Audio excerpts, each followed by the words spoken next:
Assalamualaikum warahmatullahi wabarakatuh. Kembali lagi di channel aku, Aprimo. Selamat pagi anak-anak, selamat siang dan selamat malam bila kalian menyaksikan video ini di kondisi tertentu. Hari ini kita akan belajar mengenai dampak adanya komputasi modern.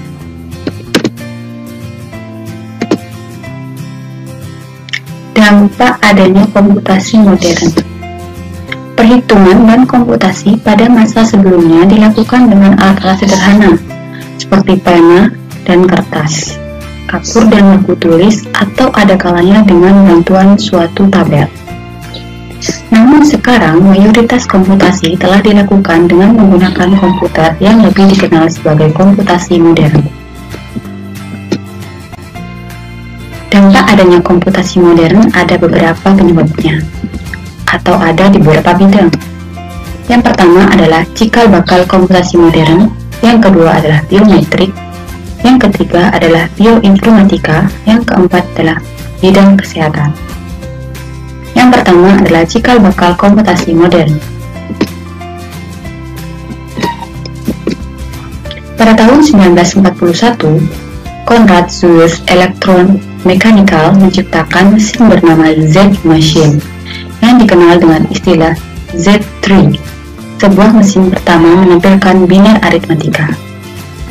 Pada tahun 1941 ditemukan juga seperangkat tabung hampa yang didasarkan pada perhitungan angka biner dan regeneratif memori kapasitor yang dikenal sebagai non-programmable Atanasoff atau Berry komputer. Komputer Colossus yang ditemukan pada tahun 1943 memiliki kemampuan dalam membatasi kemampuan program tertentu. Pada tahun 1944 ditemukan juga komputer elektromekanis dengan programmability terbatas yang diberi nama dengan The Harvard Mark I.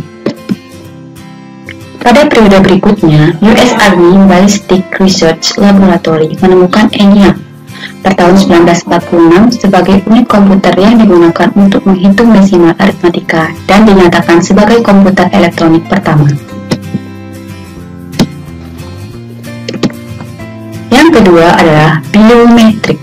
Kata bio diambil dari bahasa Yunani kuno yang berarti hidup, sedangkan metrik berarti ukuran.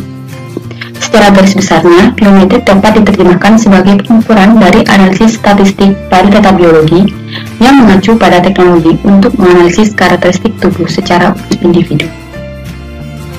Terdapat banyak teknik biometrik yang berbeda, diantaranya pembacaan sidik jari atau telapak tangan, geometri tangan, pembacaan retina atau iris, pengenalan suara, dan dinamika tanda tangan. Sedangkan untuk bioinformatika, yaitu ada pangkalan data. Penerapan berbagai bidang dalam khasanah bioinformatika dapat dijumpai pada pembuatan pangkalan data dan pengembangan algoritma untuk analisis sekuens biologi telah dilakukan sejak tahun 1960-an. Sedangkan yang kedua adalah biologi molekuler modern. Di bidang bioinformatika ini tidak terlepas dari perkembangan biologi molekuler modern. Salah satunya peningkatan pemahaman manusia dalam bidang genomik yang terdapat dalam molekul DNA. Perkembangan teknologi DNA atau rekombinan atau rDNA memainkan peranan penting dalam lahirnya bioinformatika. Yang ketiga adalah informasi hayati. Bioinformatika juga mempelajari penerapan teknik komputasi untuk mengelola dan menganalisis informasi hayati yang mencangkup penerapan metode-metode matematika, statistika, dan informatika untuk memecahkan masalah-masalah biologi, terutama yang terkait penggunaan sekuens DNA dan asam amino. Misalnya, analisis ekspresi gen, analisis filogenetik, pangkalan data untuk mengelola informasi hayati, sekuens alignment atau penyedaran sekuens, dan prediksi struktur untuk meramalkan struktur protein dan struktur sekunder RNA. Di sini ada 3 pangkalan data. Yang pertama adalah primer, yang berfungsi untuk menyimpan sekuens primer asam nukleat dan protein. Sedangkan untuk pangkalan data sekunder menyimpan motif sekuens protein, sedangkan pangkalan data struktur itu menyimpan data struktur protein dan asam nukleat. Yang keempat adalah bidang kesehatan. Yang pertama yaitu biosensor. Biosensor identik dengan sejenis sensor yang mengkombinasikan komponen hayati dengan komponen elektronik dengan mengubah sinyal dari komponen hayati menjadi sinyal luar yang terukur. Salah satu contoh pengimplementasian biosensor yaitu pada pengecekan gula darah. Yang kedua adalah CT scan atau CT scanner. CT scan atau CT scanner adalah mesin sinar X khusus yang mengirimkan berbagai berkas pencitraan secara bersamaan dari sudut yang berbeda. Pada saat sinar X melewati tubuh, maka kekuatannya diukur dengan algoritma khusus untuk pencitraan. Setelah itu, komputer akan menampilkan hasil dari CT scan atau CT scanner.